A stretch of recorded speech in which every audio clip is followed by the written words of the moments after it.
Well, there was the Russian Revolution, and then out of that grew communism, and then we had a Cold War with them versus capitalism, and yada yada yada. The truth of the matter is that the very same people in Wall Street and the City of London, these internationalists, these global financiers, they created communism in Russia. When the Russian Revolution broke out, Lenin was in Switzerland. Trotsky was in New York, living on Rockefeller property. Okay, they sent him into Russia to capture the revolution for the Bolsheviks and turn Russia into a communist state, which they did. Okay, and the idea was, I think, was to build up a communist East versus a capitalist West, and they were going to perpetuate the Cold War many years before we saw it actually come into being.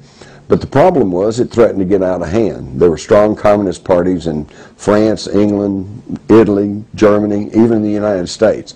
And so we talk about this one world government, but they really don't want a true one world government, because then they can't play one nation off against another, or one economic bloc off against another. So this made them fearful, and they decided they had to stop the spread of communism. So the one country that was in a position geographically and economically to act as a bloc against the spread of communism was Germany. So they went in and found a German army intelligence agent, and they put him in charge of a little political party called the German Workers' Party, which he quickly changed the name to the National Socialist German Workers' Party, NSDAP, the acronym of which is Nazi. And of course that was Adolf Hitler. And Hitler provided this block against the spread of communism, and then they perpetrated this whole idea of the Nazis were bitter enemies of the communists, okay? And meanwhile, they're being financed by and run by the same people. Prescott Bush behind the scenes. Yeah, and the Rockefellers. And what is it, Farben? IG Farben. IG Farben. And the head of IG Farben was Herman Schmitz, and Herman Schmitz owned as much Standard Oil stock as John D. Rockefeller did. It was all the same international globalist, if you will.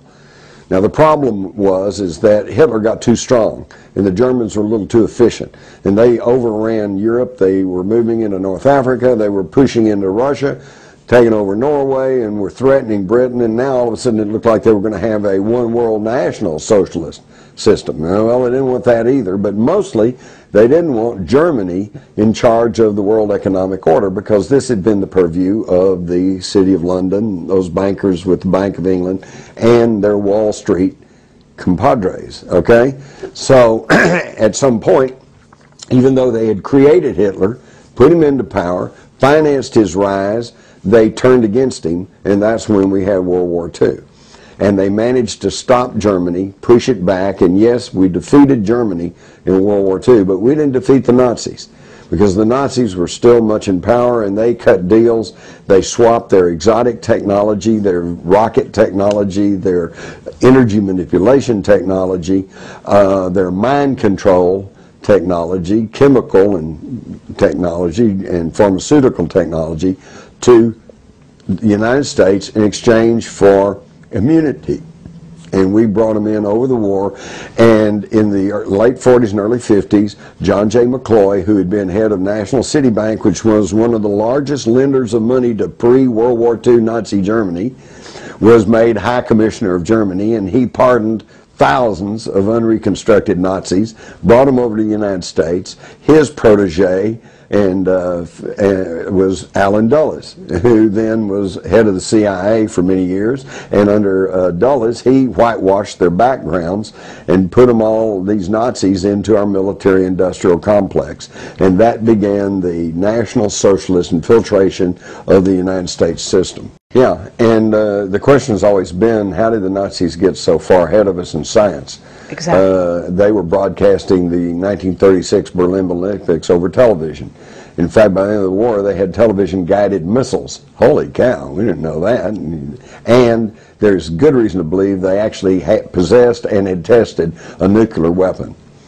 But by the time they did not have a reliable delivery system, and by the time they were ready to maybe unleash a nuclear weapon, it was spring of 1945, and the Russians were closing in from the east and the Allies from the west, and it was almost all over. And if they had set off an atomic bomb somewhere, it would not have ended the war. It would have simply meant the total devastation and destruction of Germany. Now, where did they get all this? For years I'd heard stories that, well, they captured a flying saucer somewhere and they back-engineered it. But yet every time you try to track those stories, it never went anywhere.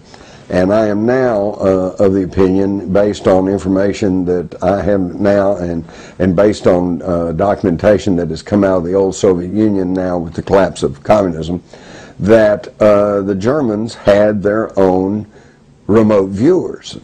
Of course, they didn't call it remote viewing because that was a term that was coined back when the CIA and the National Security Agency in this country was studying and working with psychic warfare. But they had the same type thing. Back then, the Germans had been very much involved in the occult, if you want to call it that, all the way back in prior to the 1920s.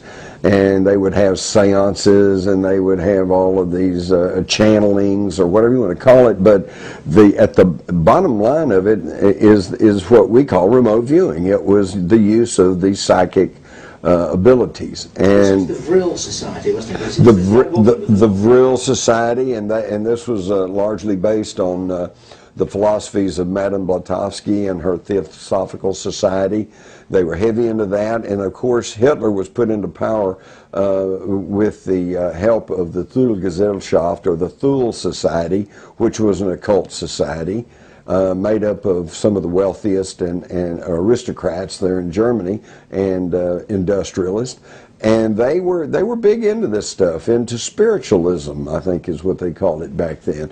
And so they, according to the information I have, there was even a unit within the German military called Dr. Greenbaum. And this was basically their remote viewers. And interestingly enough, this was under a broader umbrella program called MAGIC, M-A-J-I-K.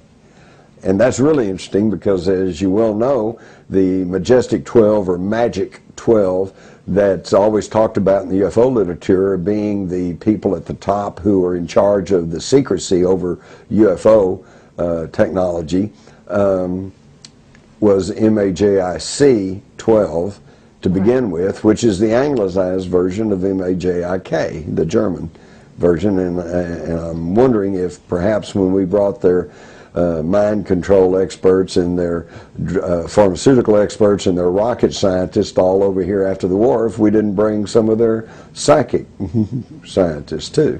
Okay, that makes sense. Well, what about, I mean, Vannevar Bush, he was head of Majestic 12, and, you know, that was set up by the Truman, supposedly set up by the Truman administration, right, to handle the problem of UFOs and what it meant to America. But that's a very interesting trail to follow if they already were in operation in Germany. Right, exactly. And you have to understand that that really was the genesis of the modern national security state, was the National Security Act of 1947, which began to be put together just a few days after something fell from the skies at Roswell, New Mexico in July of 1947.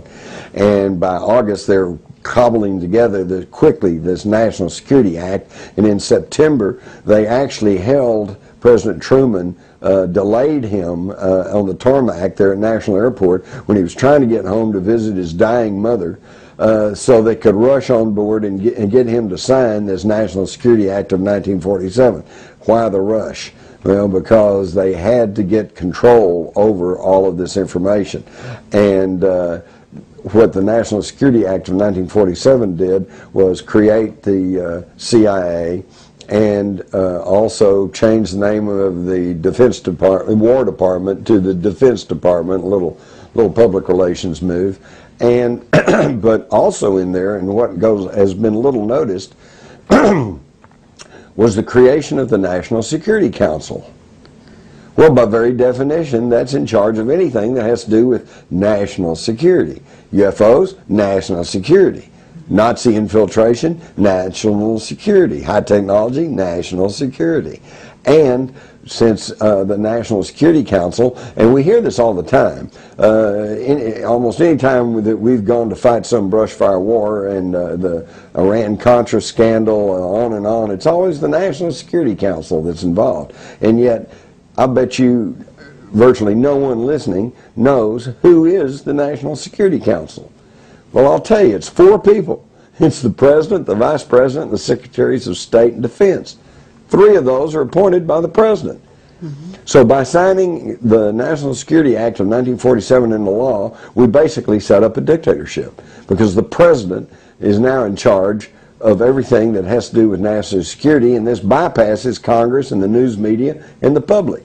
And this is when we began to move into a national security state, which at the heart of which lay these Nazis, unreconstructed Nazis.